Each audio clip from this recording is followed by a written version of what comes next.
Viral di sosial media, seorang istri berinisial SC berusia 25 tahun yang melaporkan suaminya, seorang oknum pejabat ASN berinisial DK ke Polda Sumatera Selatan atas kasus penipuan dan perzinahan. Sang istri memposting peristiwa yang dialaminya melalui akun Instagram @sucidrama.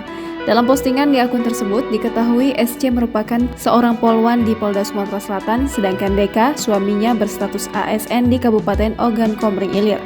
Dalam akun Instagramnya, SC meluapkan segala kekesalan serta rasa kecewa yang ia alami.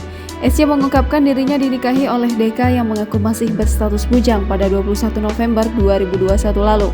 Pada postingannya, SC turut mengunggah foto acara pernikahan dirinya dengan DK. Akan tetapi, belakangan SC baru mengetahui bahwa sang suami sudah memiliki anak laki-laki berusia 4 tahun 4 bulan. Mengejutkan, SC secara gamblang mengatakan bahwa anak tersebut adalah hasil hubungan gelap antara suaminya dengan seorang perempuan berinisial WS. Diketahui WS juga berstatus ASN dengan penempatan kerja seperti DK.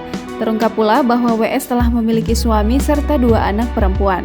Tak main-main, SC bahkan turut mengunggah hasil DNA yang menyatakan bahwa suaminya benar adalah ayah kandung dari anak laki-laki WS. Sementara itu, Tribunssumsel.com sudah berusaha mengkonfirmasi langsung ke SC melalui akun Instagramnya. Akan tetapi hingga berita ini diturunkan, SC belum memberi respon. Tribunssumsel.com juga masih mencari konfirmasi dari Polda Sumsel terkait persoalan ini. Jangan lupa subscribe, share, komen, dan like ya!